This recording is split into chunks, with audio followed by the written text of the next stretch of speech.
You, me, and everyone around you are a complex structure of genes and genetics put together.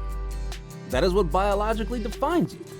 But what if you are so unique that you crave your name in the history of biology and become the talk of the century in the medical field? Specifically, what if you had blue skin?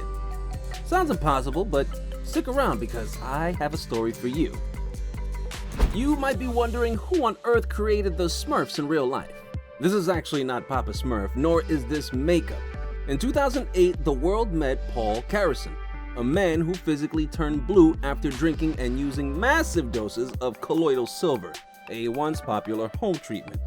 However, there is another group of blue people that we are most interested in. During the 1800s in Kentucky, when the Mississippian culture was in full swing around western and central Kentucky, a French man by the name of Martin Fugate, who was also an orphan, came to the place somewhat around 1820. There he met Elizabeth Smith, and both of them ended up marrying each other. After marriage, they both settled in Hazard, Kentucky during the same year in 1820. During that time, Hazard was a very isolated area surrounded by mountains and tough topography. The only way to and out of the place was along the 45-mile-long Kentucky North Fork River, or by a gruesome hike along the mountainous trails. Because of this, outside communication and visitors were very much a rarity. The railroad only reached the township around the 1912 mark. Now, the story behind this lovely couple lies inside their genes. Both Martin and Elizabeth were carriers of the methemoglobin recessive gene. Having such an abnormality can lead to heart problems, seizures, and whatnot if the hemoglobin within a person's blood exceeds 20%. But in their case, between 10 to 20%, it only caused their skins to become blue in color. Due to the remoteness of the township of Hazard and its lack of communication and touch with the rest of the world, it was a custom for people to intermarry with each other. The probability of you meeting someone from outside the town to marry was unimaginably slim. Who can blame them when you really think about it? As the locality married amongst each other, it was not rare to see people related by blood holding hands in holy matrimony. As a result of the marriage of Martin and Elizabeth, they had 7 children. Things were not normal for them either, as out of these 7 children, 4 of them also had blue skin. Due to their small options of carrying along marriages, the local gene pool then further increased, with the blue Fugates genes being passed on within the locality.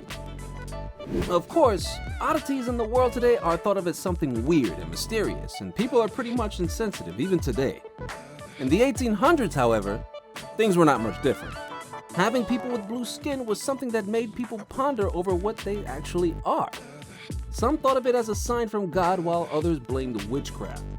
To put it in simpler terms, society at the time had difficulty adjusting to blue people. Although it did not cause the Fugates any physical complications, but being shunned by society had its own effects as science was still in its infancy stage. As famous as these people were because of their genetic disorders and the way they stood out from the rest of the crowd, they were bound to get the word around about themselves. Even though a practically isolated place in the 1800s, the story of the blue Fugates started making rounds in other places. By the 1950s and 60s, their story reached many parts of the state of Kentucky. This time, specifically in the University of Kentucky, where a hematologist by the name of Madison was working. Given his profession, an expert when it comes to blood and its ailments, he started perusing the case of the mysterious blue Fugates.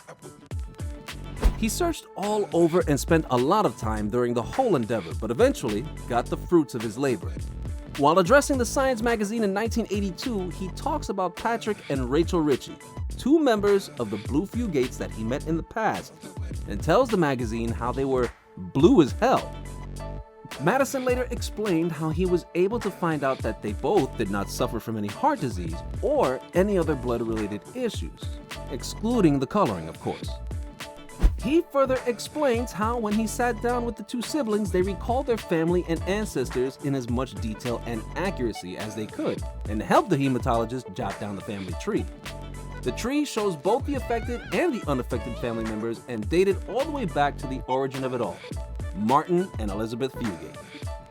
After carefully examining both the siblings, he later deduced that their blood lacked the capability of turning methemoglobin into hemoglobin, thus giving them their distinct characteristics. Upon further research, he was able to trace back to Martin and his wife Elizabeth Fugate and how the landlocked area of Hazard influenced intermarriages. Miracles do happen, and they happened to the remaining Fugates of the time as well. Dr. Madison had found a cure for their blue-colored skin. Cowain discovered a treatment for this condition: more blue. Methylene blue dye, contrary to popular belief, is the best chemical for stimulating the body's process of converting methemoglobin to hemoglobin. The Fugates he treated swallowed this dye, and the blue coloring of their skin vanished within a few minutes, and their skin became pink. Benji's skin tone, another member of the family throughout the 1950s and 60s, began to shift to the average hue for a baby within a few months of his birth. He had lost virtually all of his blue pigmentation by the age of 7, indicating that he had acquired only one copy of the gene from one parent.